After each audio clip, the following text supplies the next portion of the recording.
Hey everyone, I hope you guys are having a fantastic start to your day. I wanted to hop on and tell you this. Quit trying to quote unquote earn it. Quit trying to earn it. You know, I think one of the sadder parts of the Bible is kind of the story of Leah. Leah was the wife of Jacob, one of the wives of Jacob. Jacob actually had two wives. He had a wife named Rachel and he had a wife named Leah. But Leah was kind of forced upon him. He really wanted to pick Rachel, but Leah was the firstborn. And so basically Laban, their father, said, you're going to take Leah first and then you can acquire Rachel, right? So it's kind of a forced situation. And Leah, as a result of that, spent a lot of her life trying to earn Jacob's affection. And so she thought, well, maybe if I give him more sons, maybe if I bend over backwards with my works, maybe if I do all of these things, then I'll get his approval. Then he'll start to like me. And so she kind of had this perspective of if I do enough, I can earn his love, you know? And so in that circumstance, she experienced a tremendous amount of rejection, you know, because she felt unfavored. She felt unloved, you know, and God saw her. And as a result, he blessed her with a lot of kids, you know, to kind of, I guess, compensate a little bit for the unfortunate circumstances that she was in. But she kept telling herself, if I can just do enough for this guy, maybe he'll change his mind. Maybe he'll notice my worth. And, you know, here's the thing.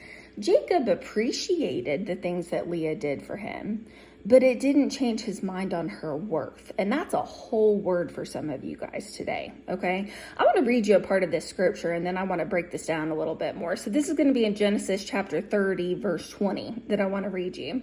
It says, then Leah said, God has endowed me with a marriage gift for my husband. Now he will live with me, regarding me with honor as his wife, because I have given birth to 6 sons. So she named him Zebulun, okay? Well, unfortunately, Jacob still favored Rachel. You know, she was, you know, Leah was thinking, if I can just do enough, then maybe my husband will notice me. Maybe he will see me, you know. And I want to tell you guys, that's not the way that it works. You have inherent worth and value as a person, regardless of whether or not other people see it. And I think the problem is sometimes we will keep ourselves yoked in wrong alignments and assignments in our life just because we're trying to prove to ourselves that we have worth. Right?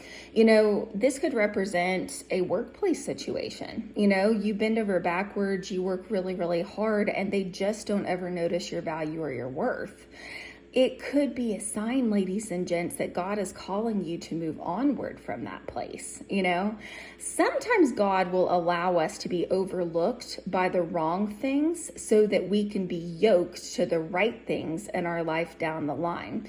But what we do a lot of the times is we will try to cling to the wrong things in our life because we think, man, if I could just work harder, if I could just get this person's approval, if they could just see me, if they could just notice me, right, then maybe I could feel loved in my life. I want to tell you guys that love is something that you've got to know that you are loved from the forefront.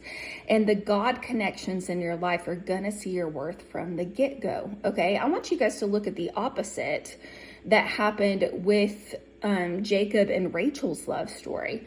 Rachel didn't have to bend over backwards for Jacob. He inherently saw her worth from the beginning. She was the favored wife in this circumstance, and he just loved her from the get-go, right? Sounds kind of unfair, right? Because Leah's trying to bend over backwards and do all this stuff to earn his affection, and Rachel just is inherently loved from the get-go. The difference was it was a God connection for Rachel and for Jacob, right? And is it to say that God couldn't make the Leah and Jacob connection work? No, obviously God made that situation work a little bit, you know, where Leah was taken care of and where, you know, he gave her some favor because she wasn't, you know, loved and preferred by Jacob. But I think that a lot of times what we do is we will hang on to the old. We will hang on to less than God's best. in our life, thinking we can prove ourselves, thinking I can turn this situation around, thinking that we can change another person's mind. And I just want to tell you guys, ladies and gents, that's not the way that it works. And so when we hold on to the old thing that God is trying to cause us to let go of and to strip in our life, if we're not willing to let go of that thing, sometimes it is blocking and preventing the new thing that God is trying to send into your life, the new blessing that is going to inherently see your worth, that's going to value what you bring to the table. I want to tell you guys a story about someone that this happened to in the workplace. There was someone who they worked so hard at their current workplace. They had a specific skill set. They were bending over backwards, but their current employer just did not see their worth. They were not valuing them, and they were just beating up on this person 24/7. And it got to the place where their nerves just felt raw when they were going in, because they were so beat down by this employer's words towards them. They could never do enough. They could never get ahead. And they were like, I know that I've got these skills, but it's just not valued here. Right? And so they just didn't want to leave that environment because they had put in a lot of years at this place, and so finally God got a hold of them and said, you know what, maybe the reason why you're not advancing at this place, even though you're working hard, is because my grace has lifted off of this assignment. You need to go, be willing to release the old and go where I'm telling you to go, because then the provision's unlocked again. Then the favor's unlocked again. But as long as you're trying to hold on to an old alignment and an old assignment, it's not going to go well for you. You're just going to keep banging your head against the wall. So sure enough, this person interviewed. God opened a door for a new company, and they were doing the exact same level of work. They were doing the exact same stuff. And because they were valued for what they were bringing to the table, this person ended up joining the new company and getting a promotion within a few months of being there. That's the difference, ladies and gents. What areas of your life are you in an alignment where you're trying to force a thing, where you're trying to make something work, where you're trying to beg for somebody to notice your value or your attention?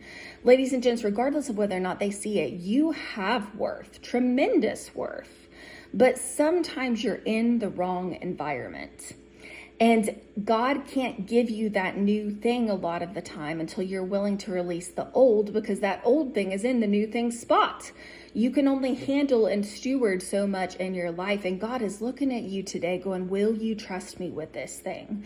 Will you surrender this thing to me? I know it hurts. I know you've been hanging on to this thing. I know that you want it in your life. I know that you've invested a lot, but will you trust me and release this thing that you're trying to strive and earn affection for, so that I can bring you the new thing in your life? I think that it's so symbolic. Jesus, when he accepted us, when he died on the cross for us, we didn't have to strive or earn for his love or affection in our life. We just accepted it, right? And I want to tell you guys that the God opportunities and alignments in your life are going to accept you inherently and recognize that you have worth. Now, is that to say that we don't need to put forth any effort to love on the people around us or to be a good steward? Of course not, right?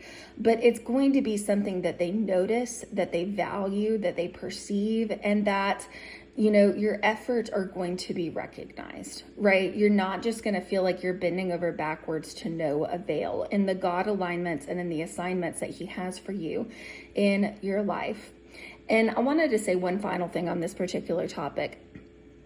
When the Israelites were wandering in the wilderness, God led them by a pillar of fire and a pillar of cloud. And sometimes that pillar would stop and hover for a few days. And other times that pillar would move very quickly, and their job was to follow the cloud, to follow the pillar of God's presence.